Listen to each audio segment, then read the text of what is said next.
ठीक है। अब आपको समझाने के लिए मैं कुछ जवानों को यहां बुला, कोई भी गड़बड़ी मत करो, बराबर ये हमारा ड्रामा देख के तुम्हारे समझ में आ जाएगा कि सचमुच ही ये शिक्षा कितनी जरूरी है और कितना आवश्यक है। क्योंकि बिना नेव का कोई भी घर नहीं बनता, बिना नेव की कोई कलीसिया नहीं बनती, बिना नेव का कोई बिल्डिंग, कोई भवन, कोई आराधनालय नहीं बनता, और बिना नेव के आपकी आत्मिक घर नहीं बनेगा। आत्मिक घर के लिए पहले नेव डालना पड़ेगा, क्योंकि ये बात प्रभु यीशु मसीह ने ही बताया। कहां पर? मत्ती रचित सुसमाचार 7वां अध्याय और 24वां पद को खोलकर निकाल कर देखो। ये पहला पत्थर है जो प्रभु यीशु मसीह ही है, जो चट्टान अपने आप को कह रहा है।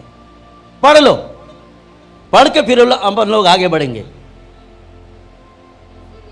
इसलिए जो कोई मेरी ये बातें सुनकर उन्हें मानता है, वह उस बुद्धिमान मनुष्य के समान है जिसने अपना घर चट्टान पर बनाया। अच्छे से सुनो इस वचन को, बहुत बड़ा मिस्टेक करेंगे अगर आप इस बात को नहीं समझेंगे तो। यीशु मसीह ने क्या बोला? मेरी ये बातें, मतलब मेरा उपदेश, मेरा वचन सुनकर जो मुझ चट्टान पर जो अपना घर बनाएगा वो कभी गिरेगा नहीं। बिल्कुल ठीक। 6 नेव की पत्थर यहां पर है। पहला नेव प्रभु यीशु मसीह है, जिसने कहा मुझ चट्टान पर तू अपना घर बना। ये वही चट्टान है जिसको राजमिस्त्रियों ने निकम्मा जानकर ठुकरा दिया और बाहर कर दिया। लेकिन पतरस की पत्री में लिखा है कि वही पत्थर कलीसिया का मेन मूलराई, तेलुगुलो ఏమన్నారది मूलराई। घर बनाते समय मिस्त्री कोने से शुरू करता, बीच में से नहीं करता। बाइबल में लिखा है प्रभु यीशु मसीह भी वो कोने का पहला पत्थर बन गया, फिर उसके बाद में ये 6 पत्थर बन गए।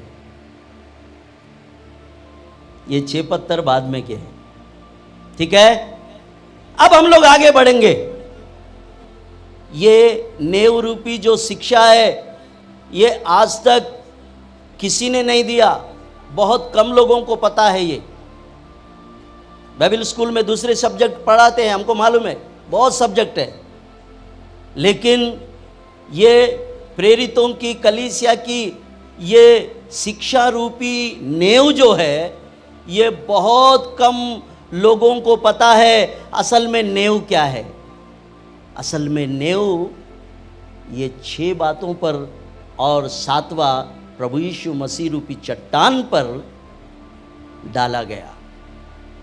और आज ये वही प्रेरितों की, कलीसिया की नेव है जिस पर हम लोग बनते जा रहे हैं। आमेन, हालेलुया। प्रभु की स्तुति हो मेरे प्रियो। ताली बजाकर परमेश्वर को धन्यवाद दे। अब मैं आपको यहां बताना चाहता हूं, और आप अगर लिखे नहीं तो लिख लो, ठीक है। अभी हमने देखा कि पहला पत्थर प्रभु यीशु मसीह है, तो उनको बाजू में रखो, वो है। लेकिन ये 6 पत्थर है जिन पर कलीसिया को परमेश्वर ने निर्माण किया।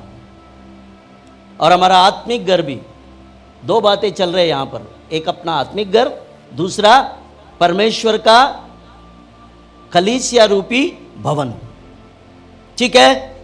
अब मैं आपको बताना चाहूंगा कि पहला पत्थर जो हमने पिछले संडे सीखा, सब लोग इधर देखो, सब लोग इधर देखो। पहला पत्थर है नेव का मन फिराओ, मन फिराओ, झुक जाओ, झुक जाओ, हाँ झुक जाओ। ये मन फिराओ का पहला पत्थर है, ठीक है। अब दूसरा आज हम सीखने वाले हैं, दूसरा पत्थर जो है वो विश्वास है, जिसका नाम झुक जाओ। ये दूसरा पत्थर है, ये इसका नाम क्या है? विश्वास, ठीक है। अब तीसरा पत्थर, बेटा झुक जाना, तीसरा पत्थर झुक जा। तीसरा पत्थर जो है बपतिस्मा। चौथा पत्थर झुक जा, चौथा पत्थर है हाथ रखने, हाथ रखने, हस्त निक्षेपना, तेलुगु में हस्त निक्षेपना। आपको पता नहीं है, मेरे जैसा कोई सीनियर पास्टर अगर किसी पे हाथ रखता है, धन्य है वो, क्योंकि बाइबल में इसकी शिक्षा बहुत लंबी है। हस्त निक्षेपना यानी कोई भक्तजन, पवित्र भक्त, सीनियर मोस्ट पास्टर्स अगर कलीसिया में योग्य लोगों को सामने बुलाकर उन पर हाथ रखते हैं तो ये बहुत बड़ी बात है, क्योंकि उन पर परमेश्वर भी अपना अभिषेक और अपनी सामर्थ को उंडेल देता है, और जो ये व्यक्ति है, ये व्यक्ति का सारा जो उसने प्राप्त किया ईश्वर से वो उन पर चला जाएगा। जैसा एलीशा अग्नि रथों पर उठा लिया गया, लेकिन उसने अपने खादिम को भूला नहीं, इसने मेरी बहुत सेवा किया। कौन? एलीशा। इसने जाते जाते क्या किया? अपना शाल, अपना चद्दर उसके ऊपर में डाल दिया। तो मेरे प्रियो, एलीशा ने उससे भी बड़े काम और उससे भी ज्यादा अद्भुत काम किए हैं, बाइबल में लिखा हुआ है। मेरे प्रियो, पुराने नियम की कलीसिया को 10 पिलर है, ठीक है। 10 आज्ञा सबको मालूम है, 10 आज्ञा मालूम है ना, ठीक है। तो नए नियम की कलीसिया को 7 पिलर है, लिख लो। पुराने नियम की कलीसिया को कितने पिलर है? 10 पिलर है, 10 आज्ञाएं। पर आज तक आपको किसी ने ये नए नियम की कलीसिया के पिलरों के बारे में बताया नहीं। कोई पास्टर बताया आपको? हाँ, नए नियम की कलीसिया को कितने पिलर है जिस पर कलीसिया बनी है? कितने हैं? 7। ये बहुत बड़ा पॉइंट है, ये बहुत बड़ा सीरियस मैटर है। आज बहुत लोग चर्च में जा रहे हैं, लेकिन चर्च में जाने का अर्थ ही नहीं मालूम। मन फिराव नहीं है, विश्वास नहीं है, बपतिस्मा नहीं है, हस्त निक्षेपना नहीं है।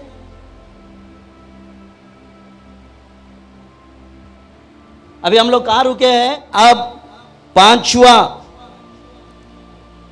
पिलर, तो 5वां नंबर का जो पत्थर है, मृतकों का पुनरुत्थान का उपदेश, ठीक है। మృతుల పునరుత్థానము యొక్క उपदेशము। अभी इसमें बहुत कुछ आपको सीखने को मिलेगा, बहुत सीखने को मिलेगा। मृतुल, आप यीशु मसीह को छोड़ के जा रहे हैं ना, अरे यीशु मसीह को क्यों मानते हैं, वो सब बातें इसमें आपको समझेंगे। अरे ये बात है क्या, बोलेंगे आप। क्या है ये 5वां? मृतुल पुनरुत्थानमु। मृतकों का पुनरुत्थान कैसा है और कैसा होगा, और हम मरने के बाद में क्या होगा, ये सारी बातें मैं आपको उसमें समझाऊंगा। लेकिन कोई संडे छोड़ो मत। अगर बीच में संडे छोड़ देंगे तो ये सब्जेक्ट तुम्हारा बीच में। 6वां पत्थर, अंत का न्याय నిత్యమైన తీర్పు, अंतिम न्याय। छठवां पत्र लिख लिया है, अंतिम न्याय, नित्यమైన తీర్పు, आखिरी एंड टू एंड, आखिरी पत्थर जो है वो ये बताता है कि अंत में हमारा न्याय, हमारा जो जजमेंट जो है वो कैसा करेगा प्रभु, वो बातें हम उसमें सीखेंगे। वो आखिरी सप्ताह होगा, ठीक है। मेरा यह शिक्षा जब तक ख़त्म नहीं होता, आप अपना जगह मत छोड़ो, अपना नोट डाउन मत छोड़ो और अपना सुनना आप मत छोड़ो। इसमें बहुत कुछ आपको फ़ायदा मिलेगा। मैं विश्वास कर रहा हूँ, मैं प्रार्थना कर रहा हूँ। आमीन, हालेलुया, हालेलुया। तो मेरे प्रियो, अब ये कलीसिया और आपका आत्मिक घर इन 6 पत्थरों के ऊपर में बन रहा है।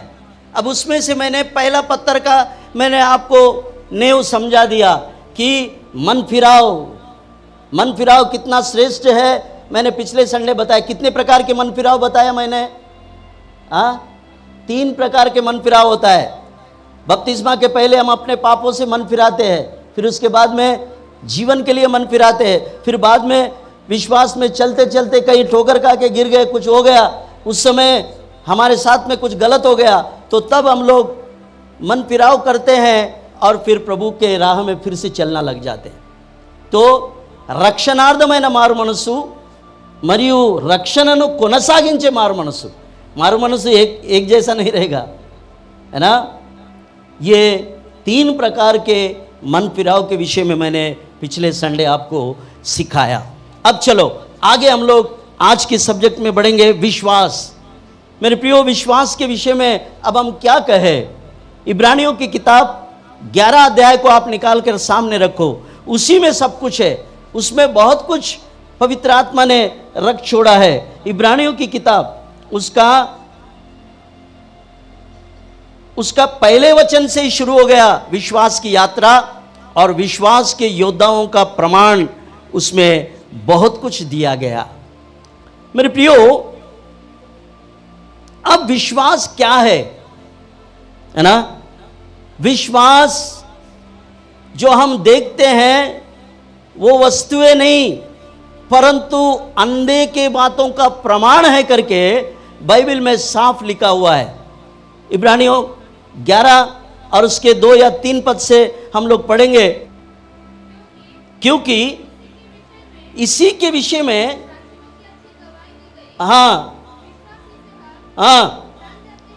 विश्वास ही से ही हम जान जाते हैं कि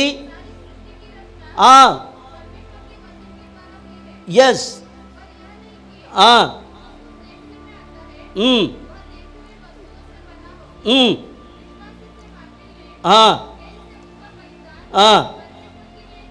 यस,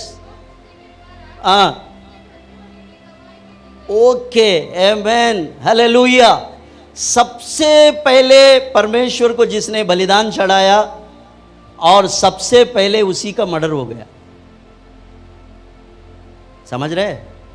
हाँ, लेकिन वो विश्वास ही के द्वारा अनजाने परमेश्वर को वेदी बनाकर उसने अर्पण चढ़ा दिया, और परमेश्वर ने उसके अर्पण को परमेश्वर ने स्वीकार भी किया। परंतु उसकी ये बात देकर उसके सगे भाई ने ही उसको मार डाला। उन दोनों का ईर्ष्या रूपी पाप के कारण ये हुआ। उस समय धर्मशास्त्र नहीं था, उस समय कोई बाइबल नहीं था, उस समय कोई बोलने वाला नहीं था, उनको समझाने वाला नहीं था। लेकिन पहला धरती पर जो हत्या हुई है तो वो ये हुआ है। और कारण क्या है?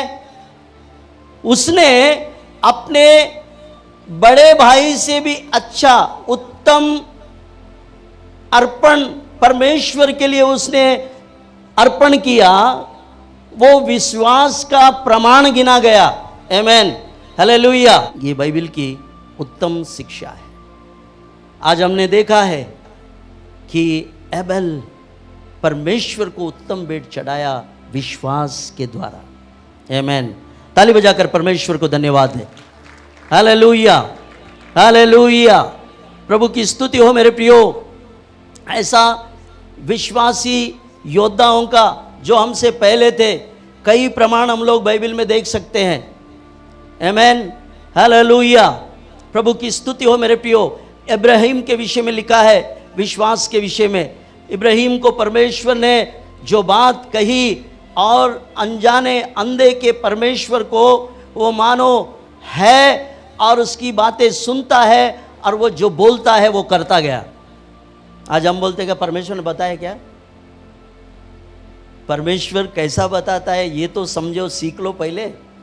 परमेश्वर आज भी बोलता है, आज भी बातचीत करता है। इब्राहिम को परमेश्वर ने बताया आवाज देकर, वो कभी उसका रूप नहीं देखा लेकिन उसकी आवाज सुनता था। इब्राहिम को परमेश्वर ने बताया कि इब्राहिम तू अपने विश्वास के पैरों से ये जितना जो भी तुझे दिखता है देश, उसमें संचरण कर, उसमें घूम फिर, तेरे विश्वास के कदम जहां जहां भी पड़े वो देश मैं तुझे और तेरे वंश को दे दूंगा। और इब्राहिम ने विश्वास से वो काम किया। आमीन, हालेलुया। और ये हो गया।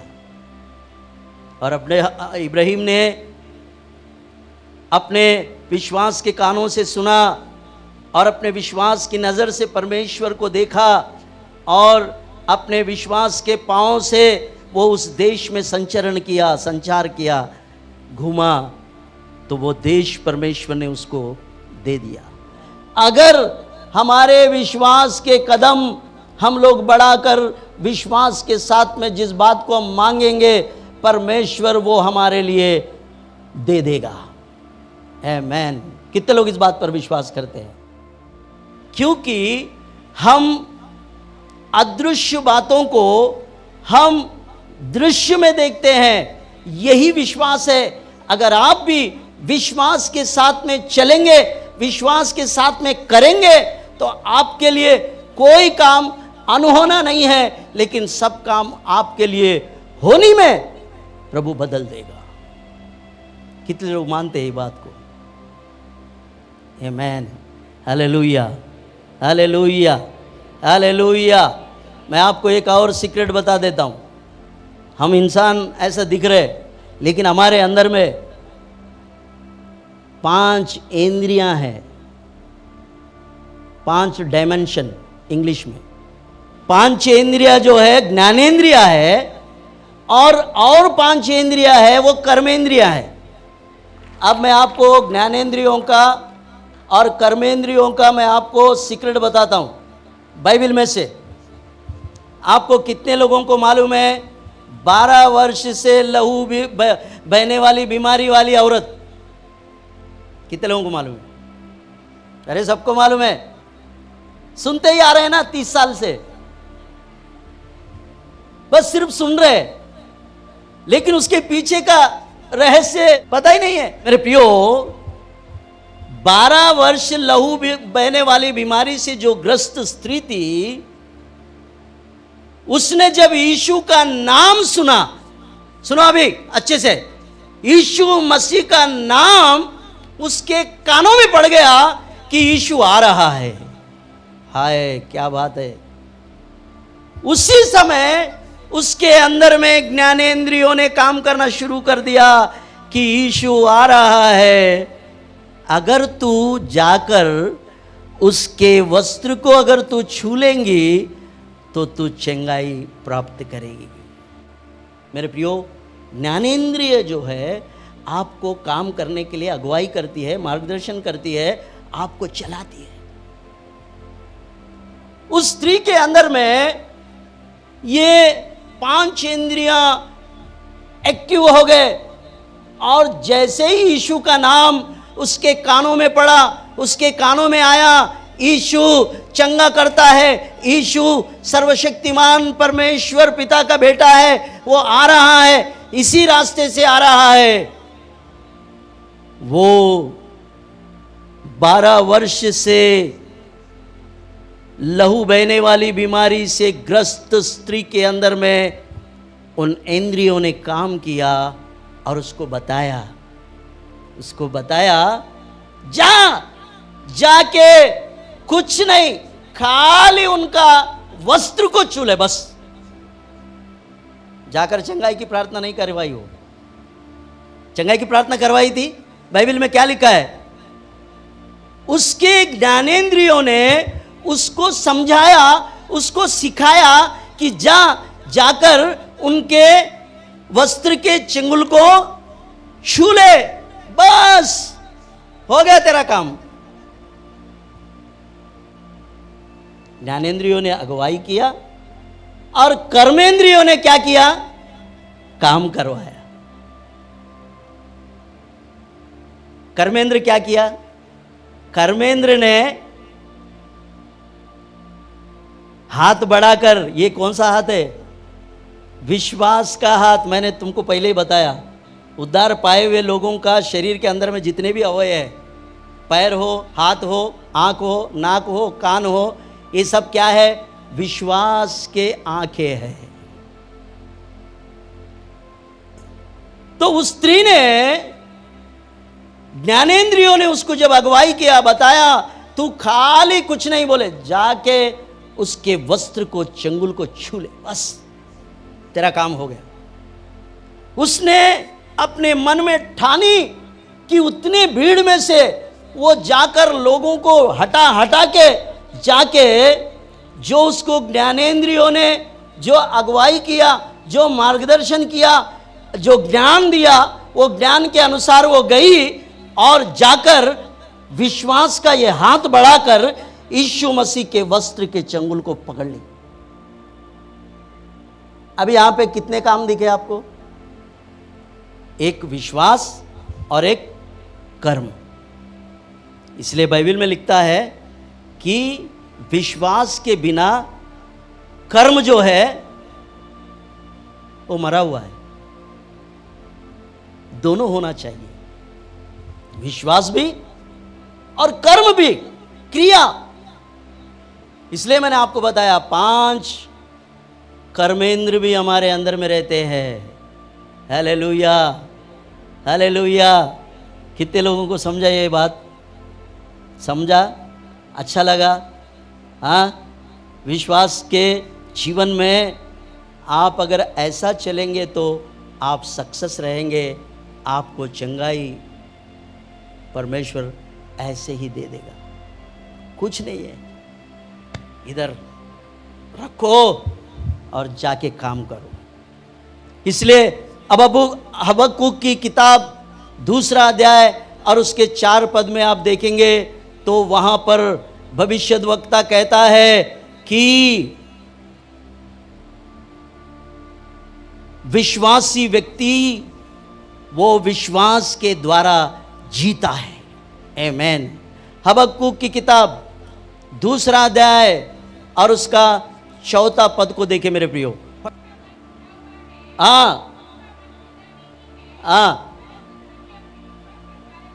परंतु धर्मी अपने विश्वास के द्वारा जीवित रहेगा।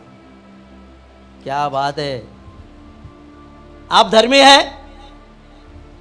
बोलो, आप धर्मी हैं तो धैर्य से अपना हाथ उठा लो ऊंचा, पूरा हाथ उठाओ, अधूरे हाथ मत उठाओ। हबक्कुक की किताब बताती है धर्मी जन काय से जीता रहेगा? काय से? विश्वास से जिंदा रहेगा। 2 कुरिन्थियों की पत्री उसका 4 अध्याय और उसका 18 पद फटाफट लिख लो और पढ़ लो। हम तो देखी हुई वस्तुओं को परंतु हम अनदेखी वस्तुओं को देखते रहते हैं, क्योंकि देखी हुई वस्तुएं थोड़े ही दिन की है, परंतु हम अनदेखी वस्तुएं आमेन, हालेलुया। सदा तक परमानेंट वाले काम, टेम्पररी काम नहीं करने का। कितना सुंदर बात प्रभु बता रहा है। विश्वास वो है जो परमानेंट वाली बातें दिखाता है। हम लोग ऐसे ही उड़ जाने वाले बातें नहीं, परंतु अंत तक रहने वाली बातें प्रभु कह रहा है। और एक वचन को पढ़ेंगे, दूसरी कुरिन्थियों की पत्री उसका 5 और उसका 7वां पद को भी पढ़े।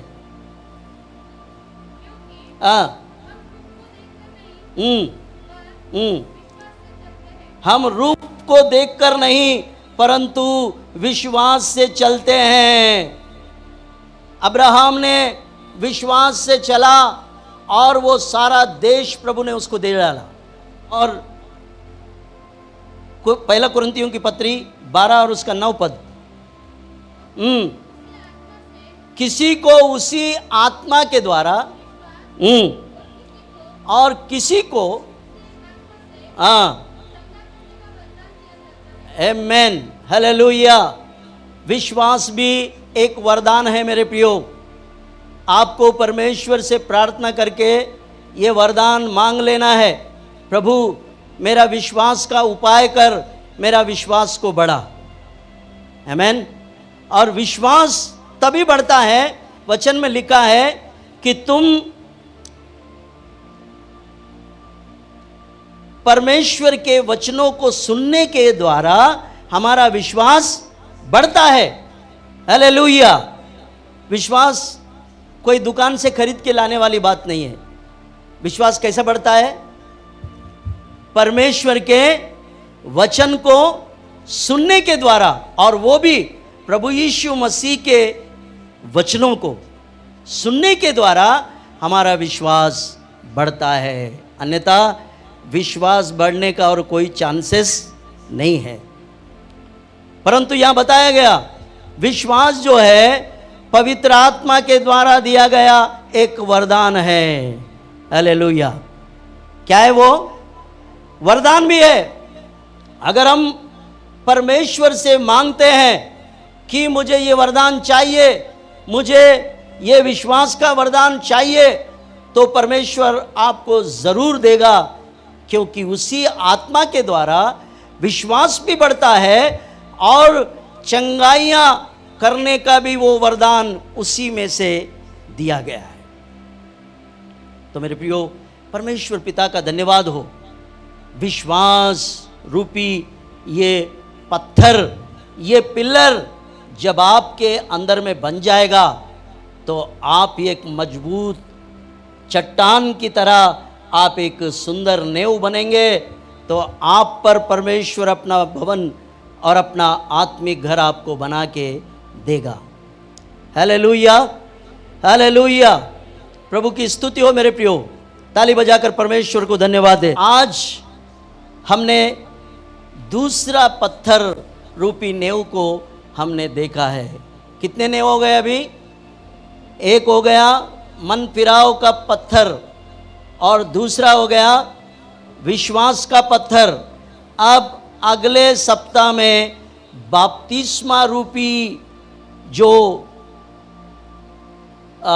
तीसरा जो पत्थर है उसके विषय में हम लोग बहुत से बातें और भी सीखने और समझने वाले हैं। आमेन, हालेलुया। तो प्रभु की स्तुति हो। प्रभु इन वचनों पर आशीष। आज आपने क्या नई बात सीखी और आपसे परमेश्वर ने कैसे वचन के द्वारा बातचीत की?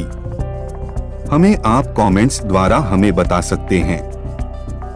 हमारे नए वीडियोस को देखने के लिए हमारे चैनल को सब्सक्राइब करें। प्रार्थना, विनती और अन्य जानकारी के लिए दिए गए नंबरों पर संपर्क करें।